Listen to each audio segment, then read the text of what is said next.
दोस्तों एक बार फिर से आप सभी लोगों का स्वागत है मेजर कल्चर क्लासेस के यूट्यूब चैनल में। आज की इस वीडियो में हम लोग जुलाई महीने के सेकंड वीक के करंट अफेयर को डिस्कस करेंगे। साथ ही साथ उन करंट अफेयर से जुड़े हुए जो क्वेश्चन हमारे एग्जामिनेशन के लिए बन सकते हैं उसको भी देखेंगे। तो मेरे साथ इस वीडियो के में अंत तक जुड़े रहिएगा and with the pen and the notebook. Alright, तो चलिए शुरू करते हैं अपने डिस्कशन को। हमारी जो पूरी डिस्कशन है ये पूरा उसके टॉपिक्स है कि हम किन किन टॉपिक्स को डिस्कस करेंगे। हाल ही में क्या हुआ है, WHO ने एक कंट्री को मलेरिया फ्री डिक्लेयर किया है। हम देखेंगे आखिर वो कंट्री कौन सी थी, आखिर क्यों किया गया है उसको। हम देखेंगे अभी ये बागराम एयरबेस चर्चा में क्यों था, आखिर यहाँ पर क्या लूटपाट मची है कि ये चर्चा में आ गया, हमारे एग्जामिनेशन के लिए इंपॉर्टेंट हो चुका है। हम देखेंगे आखिर ये वैक्सीनेशन पासपोर्ट क्या होता है। हम देखेंगे आखिर ये नया गूगल कैसे बन चुका है। हम देखेंगे कि हाल ही में एक नया मंत्रालय बनाया है, आखिर उसको क्यों बनाया गया है। हम देखेंगे अभी क्या हुआ है, कौन से देश के भूतपूर्व राष्ट्रपति को वहां की जो न्यायपालिका है उसने दंड दिया है। हम देखेंगे ग्रैंड इथोपियन रेनेसां डैम को, आखिर ये कहां पर स्थित है, क्यों चर्चा में है। हम देखेंगे कि आखिर किस देश के जो राष्ट्रपति है उनकी हत्या हो गई है। देखिए ये सारे के सारे टॉपिक्स आपकी परीक्षाओं के लिए बहुत महत्वपूर्ण है, तो मेरे साथ अंत तक इसमें जुड़े रहिएगा। देखो हाल ही में क्या हुआ है, जो चीन है, चीन को वर्ल्ड हेल्थ ऑर्गेनाइजेशन ने अभी मलेरिया फ्री डिक्लेयर किया है। ओके, अगर मैं बात करता हूं मलेरिया की, मलेरिया आपको मालूम होगा मलेरिया एक बहुत बड़ा डिजीज है जो कि होता है एक फीमेल मच्छर के काटने से, जिसका नाम है एनोपोलिस मॉस्किटोज। ओके, एंड हर साल इसके काटने से तकरीबन 4 से 5 करोड़ लोग सफर करते हैं। ऑलराइट, एंड दोस्तों ये भी याद रखना है आप लोगों को कि हर साल जो 25 अप्रैल होता है, 25 अप्रैल को हम as a world malaria day के तौर पर ऑब्जर्व करते हैं। अगर मैं बात करता हूं इंडिया की, देखो इंडिया में अगर देखते हैं, इंडिया में हाल ही में क्या हुआ है, जो लक्षद्वीप हमारी यूनियन टेरिटरी है उसको मलेरिया फ्री डिक्लेयर किया गया है। ऑलराइट, देखिए एक बार इस टॉपिक से जुड़े हुए क्वेश्चन देख लेते हैं कि आखिर इसका किस प्रकार क्वेश्चन हमारी परीक्षा में बन सकता है। इस क्वेश्चन का जवाब आप लोगों को कमेंट बॉक्स में बताना है। Consider the following country, which of the following is not an malaria free country? Australia, Singapore, China and India. Okay, तो इस क्वेश्चन का जवाब आप लोग कमेंट बॉक्स में बताएंगे। चलिए अगला टॉपिक देखते हैं। देखिए ये क्या है, ये अफगानिस्तान का मैप है। ये अफगानिस्तान का मैप है।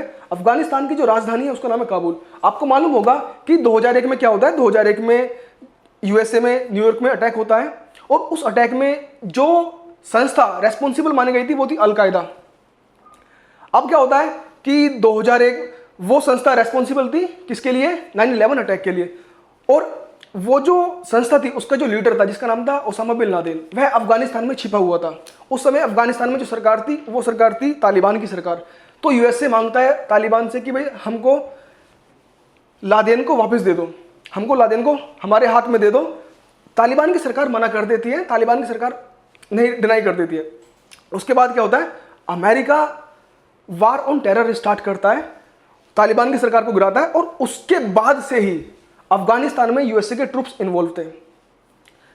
पिछले वर्ष 2020 में फरवरी में Afghanistan, USA and the Taliban, इनके बीच में क्या हो जाता है, एक पीस डील साइन हो जाती है।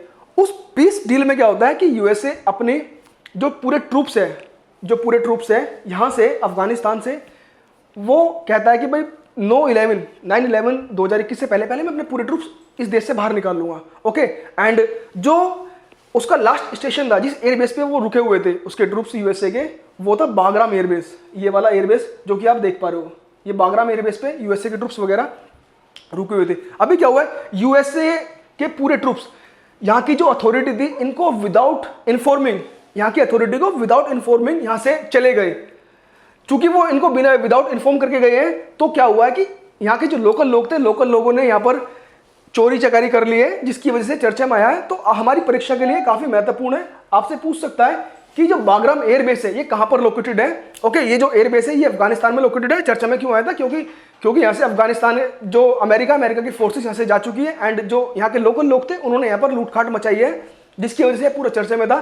तो देख लेते हैं एक क्वेश्चन इसी से जुड़ा हुआ। क्वेश्चन है, on 20 February 2020 USA sign an historic peace deal with an terrorist organisation. Under the deal USA will withdraw all its troops from that country by 9 September 2021। Which was that country?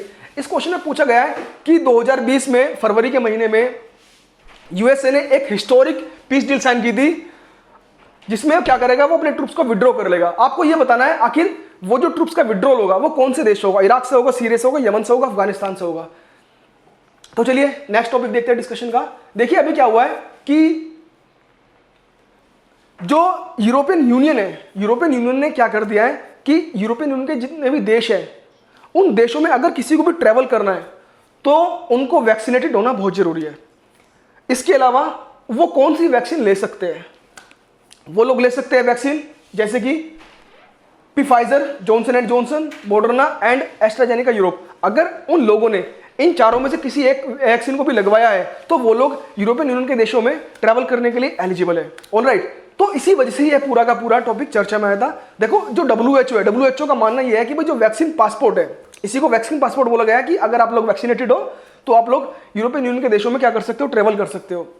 Alright, तो क्या हुआ है कि इसका जो developing countries है, जो दूसरे देश है जिन जैसे इंडिया है, चीन है, जैसे रशिया है, हमारे यहाँ पर भी 2 वैक्सीन है, बायोटेक वाली कोवैक्सीन है एंड दी सीरम इंस्टीट्यूट वाली कोविशील्ड है। तो हमारी वैक्सीन जो जिन लोगों ने हमारी वैक्सीन को लिया है या फिर रशियन वैक्सीन को लिया है या फिर चाइनीज वैक्सीन को लिया है, दे आर नॉट एलिजिबल। तो इसका वर्ल्ड में अपोजिशन हो रहा है कि आखिर ऐसा क्यों कर रहे हो आप? रंग भेद की नीति क्यों अपना रहे हो कि एक तरफ आप डेवलप कंट्री के जो व्हाइट लोग हैं उनकी जो वैक्सीन है उनको आप मान्यता प्रोवाइड कर रहे हो, वाइल जो नॉन डेवलपिंग कंट्री, जो डेवलपिंग कंट्री की जो वैक्सीन है आप उसको मान्यता प्रोवाइड नहीं कर रहे हो। तो इसी वजह से पूरा चर्चा में आया था कि डिस्क्रिमिनेशन हो रहा है, ये रेसिज्म है। तो आप देखते रहना इसको, हमारी परीक्षा के लिए इंपॉर्टेंट है। जैसे कि एक क्वेश्चन देखते हैं इसी से जुड़ा हुआ। Recently which of the following organisation has made vaccine passport compulsory for travelling? World Health Organisation, United Nations, European Union, Organisation for Economic Cooperation and Development. देखिए इसमें पूछा गया क्वेश्चन में कि कौन सी संस्था ने हाल ही में जो वैक्सीन पासपोर्ट है उसको क्या किया है? कंपलसरी किया है अगर उनके देशों में ट्रैवल करना है। तो क्या वर्ल्ड हेल्थ ऑर्गेनाइजेशन ने किया है, यूनाइटेड नेशन ने किया है, यूरोपियन यूनियन ने किया है या फिर Organisation for Economic Cooperation and Development ने किया है? तो आप इसका आंसर कमेंट बॉक्स में बताइएगा। चलते आगे, अगला टॉपिक देखते हैं। देखिए हम लोग जब भी हम लोग किसी भी इंटरनेट इंजन पर कोई भी सर्च करते हैं तो आपको मालूम होगा कि हम परेशान हो जाते हैं, डिफरेंट तरह के एड्स आते हैं कि ये ले लो वो ले लो। ओके, वो हमारा क्या करते हैं, जो माइंड होता है माइंड को डेविएट करते हैं। अब इसी चीज से बचने के लिए क्या हुआ है कि दो इंडियंस थे, उन्होंने क्या किया है, उन्होंने एक नया सर्च इंजन डेवलप किया है जिसका नाम दिया गया है नीवा। और ये जो नया सर्च इंजन है ये कंप्लीटली प्राइवेट है, इसमें आपको किसी भी प्रकार का कोई भी ऐड नहीं दिखाया जाएगा। जिन लोगों ने इसको डेवलप किया उनका नाम है श्रीधर रामास्वामी एंड विवेक रघुराम। इन दोनों लोगों ने इसको क्या किया है, इन दोनों लोगों ने इसको डेवलप किया है। तो हमारी परीक्षा के लिए काफी महत्वपूर्ण है, हमसे पूछ सकता है कि नीवा आखिर चर्चा में था। चलिए अगला टॉपिक देखते हैं। अभी क्या हुआ है कि देखिए लोकतंत्र की जो कसौटी होती है वो कब मानी जाती है? जब वहां पर जो रूल ऑफ लॉ होता है, जब रूल ऑफ लॉ को क्या किया जाता है, रूल ऑफ लॉ को सर्वोच्च माना जाता है, उसको क्या किया जाता है, सर्वोच्च माना जाता है और हर किसी पर वो क्या होता है, एप्लीकेबल होता है। अभी क्या हुआ है कि जो साउथ अफ्रीका जो देश है, साउथ अफ्रीका देश के एक भूतपूर्व राष्ट्रपति थे, उन पर कंटेम्प्ट ऑफ कोर्ट का क्या था, कंटेम्प्ट ऑफ कोर्ट का चार्जेस था। उससे पहले ऑलरेडी उनके ऊपर करप्शन के चार्जेस लगे हुए थे। तो क्या हुआ है, उनको उनके देश की न्यायपालिका ने 1.5 वर्षों की सजा दी है, 1.5 वर्षों की सजा दी है। इसी वजह से ये जो जैकब जुमा ये चर्चा में थे। अगला टॉपिक देखते हैं, इसी से जुड़ा हुआ क्वेश्चन देख लेते हैं। Recently judiciary of that country has given it's former president imprisonment of 1.5 years। Who was that president? कि हाल ही में जो न्यायपालिका थी उस देश की न्यायपालिका ने अपने देश के भूतपूर्व राष्ट्रपति को क्या दिया है, इंप्रिजनमेंट दिया 1.5 साल का। वो कौन थे? आपके ऑप्शन है डोनाल्ड ट्रंप, शी जिनपिंग, अल खामेनी या फिर जैकब जुमा। तो आप इसका आंसर कमेंट बॉक्स में बताइएगा। अगला टॉपिक देखते हैं डिस्कशन का। देखिए आप लोगों को मालूम होगा कि जब 2021-22 का जो बजट इंट्रोड्यूस हुआ था लोकसभा के अंदर, तो उसमें हमारी जो फाइनेंस मिनिस्टर थी निर्मला सीतारमण जी, उन्होंने एक बात बोली थी कि हम क्या करेंगे, एक नया मंत्रालय बनाएंगे जिसका नाम रखेंगे हम कॉर्पोरेशन, जिसका ऑब्जेक्टिव क्या होगा, cooperation to prosperity. Cooperation to prosperity से हम क्या बनाएंगे, एक इसी जो थीम है, यही जो हमारा विजन है, ब्रॉड विजन है, इसी को ध्यान में रखते हुए एक नया मंत्रालय बनाएंगे। वो नया मंत्रालय बना दिया गया, उसका नाम रखा गया मिनिस्ट्री ऑफ कॉर्पोरेशन। अगर मैं इस मंत्रालय की बात करता हूं, इसको मिलाकर ये हमारा देश का 41वां मंत्रालय हो चुका है। देखो आपको मालूम है हमारे देश में किसी मंत्रालय को बनाने के लिए क्या होता है कि जो प्रधानमंत्री होते हैं, प्रधानमंत्री राष्ट्रपति को एडवाइस देते हैं, प्रधानमंत्री राष्ट्रपति को एडवाइस देते हैं, और ये जो एडवाइस होती है ये एलोकेशन ऑफ बिजनेस रूल 1961 के अंतर्गत में होती है। ओके, उसके बाद ही राष्ट्रपति डॉक्यूमेंट पर साइन कर देते हैं, नई मिनिस्ट्री की जो नई मिनिस्ट्री होती है वो क्रिएट हो जाती है। ओके, 2019 में मिनिस्ट्री ऑफ जल शक्ति क्रिएट की गई थी। ओके, तो ये हमारे लिए इंपॉर्टेंट था। एग्जाम में क्वेश्चन ऐसे बन सकते हैं, देखते हैं क्वेश्चन किस प्रकार बन सकता है। एक क्वेश्चन यहाँ पर मैंने बनाया गया है, इन 2019 union government has created new ministry which was the 40 ministry. देखो मैंने आपको बताया था मिनिस्ट्री ऑफ कॉर्पोरेशन को मिलाकर हमारे देश में कितने हो चुके हैं, 41 मंत्रालय हो चुके हैं। मिनिस्ट्री ऑफ कॉर्पोरेशन को मिलाकर 41 मंत्रालय हो चुके हैं, एंड 2019 में एक नया मंत्रालय और बनाया गया था। आपको ये बताना है कि वो जो नया मंत्रालय था जो 2019 में बना था वह कौन सा मंत्रालय था। ऑलराइट, चलिए अगला टॉपिक देखते हैं डिस्कशन का। आपको मालूम है कि हमारे देश में जो सरकार है, हमारे देश की जो सरकार है वो प्रधानमंत्री सरकार है, वो जो सरकार है संसदीय सरकार है। संसदीय सरकार में क्या होता है कि बाइकैमरलिज्म होता है। बाइकैमरलिज्म यानी कि एक तरफ लोकसभा एक तरफ the Rajya Sabha. In the same manner हमारे जो राज्य है उनके पास भी अधिकार होता है कि वो भी अपने यहाँ पर विधानसभा एंड विधान परिषद दोनों को ही रख सकते हैं। ऑलराइट, और ये उसी को ध्यान में रखते हुए अभी क्या हुआ है, जो पश्चिम बंगाल है, वेस्ट बंगाल की विधानसभा ने एक रेजोल्यूशन पास किया है जिसमें उन्होंने डिमांड की है कि उनके राज्य में विधान परिषद का गठन कर दिया जाए। ओके, देखो अगर मैं बात करता हूं संविधान का अनुच्छेद 169, ये हमारी जो देश की पार्लियामेंट है, देश की पार्लियामेंट को ये राइट प्रोवाइड करता है कि वो किसी भी राज्य में विधान परिषद को क्या कर सकते हैं, क्रिएट कर सकते हैं, उसको डिसॉल्व कर सकते हैं। कब करेंगे, जब उस राज्य की जो पार्लियामेंट, जो उस राज्य की विधानसभा है बाय स्पेशल मेजोरिटी एक रेजोल्यूशन पास कर देगी, बाय स्पेशल मेजोरिटी एक रेजोल्यूशन पास कर देगी। उसके बाद वो क्या कर सकते हैं, उसके बाद में पार्लियामेंट उस हाउस में पार्लियामेंट जो है उस स्टेट के रिगार्डिंग क्रिएट कर सकती है या फिर उसको डिसॉल्व कर सकती है। ऑलराइट, तो यही अभी अगर हम देखें हमारे देश में तकरीबन 6 राज्यों में इस समय विधान परिषदें मौजूद है। ऑलराइट, तो इसी से जुड़ा हुआ एग्जाम में क्वेश्चन देख सकते हैं। देखो इसमें क्वेश्चन पूछा गया है कि bicameralism at the provincial level was introduced by which act of the British parliament. आपके पास में 4 ऑप्शन है, government of India act 1935, government of India act 1919, Indian council act of 1909, Indian independence act 1947। इसमें पूछा गया है जो बाइकैमरलिज्म है, लोकसभा, राज्यसभा, विधानसभा, विधान परिषद, ये हमारे भारत में सबसे पहले किस कानून से प्रोविंशियल लेवल पर इंट्रोड्यूस किया गया था। आपके पास 4 ऑप्शन है, ये चारों के 4 ऑप्शन इस प्रकार है, ठीक है ना। तो इसका आंसर आप कमेंट बॉक्स में बताइएगा।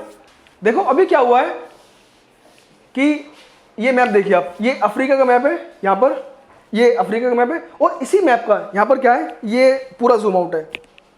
अभी एक कंट्री है जिसका नाम है इथोपिया। इथोपिया ने नील नदी की एक ट्रिब्यूटरी जिसका नाम है ब्लू नाइल, उस रिवर पर एक डैम को क्रिएट किया था एंड अब उसकी फंक्शनिंग स्टार्ट हो चुकी है, जिसकी वजह से यह पूरा का पूरा डैम चर्चा में था। ये जो डैम क्रिएट किया गया था, जो बनाया गया था, वो जो डैम था उस डैम का नाम है grand Ethiopian renaissance dam. Grand Ethiopian renaissance dam. देखो ये जो डैम है, इस डैम के बनने की वजह से जो नेबरिंग कंट्री है like the Sudan, like the Egypt, उनको बड़ा डेंजर सता रहा है क्योंकि उनका मानना यह है कि अगर ये डैम फंक्शनिंग करता है तो उनके देश में जो वाटर नील नदी के माध्यम से पहुंचता है उसकी जो मात्रा है, जो उसका अमाउंट है, अमाउंट क्या हो जाएगा, डिक्रीज हो जाएगा। तो इसी वजह से इन तीनों देश के बीच में, एक तरफ इजिप्ट, एक तरफ सूडान एंड एक तरफ इथोपिया, इन तीनों के बीच में टकराव हो चुका है और बात यहां तक आ चुकी है कि सैन्य हस्तक्षेप की बात की आ चुकी है। ऑलराइट, तो हमारे लिए इंपॉर्टेंट था। देखते हैं ऐसे क्वेश्चन किस प्रकार बन सकता है। यहां पर पूछा गया है इस क्वेश्चन में कि 3 Gorges Dam are located in which of the following country, कि जो 3 गोर्ज डैम है वो कौन से देश में लोकेटेड है। Pakistan, United States of America, South Korea, People's Republic of China. आपको कमेंट में बताना है कि आखिर 3 गोर्ज डैम कहां पर लोकेटेड है। देखो इन डैमों ने क्या किया था, ऐसा बोला जाता है कि जो अर्थ की रोटेशनल स्पीड है ना उसको भी डिक्रीज कर दिया था।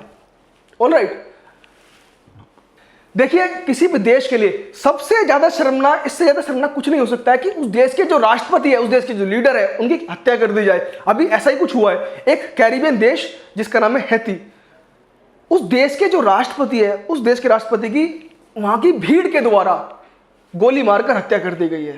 तो इसी वजह से चर्चा में थे।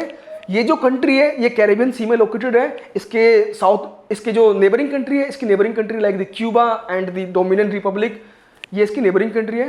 तो आज की इस वीडियो में इतना ही था। Thank you all.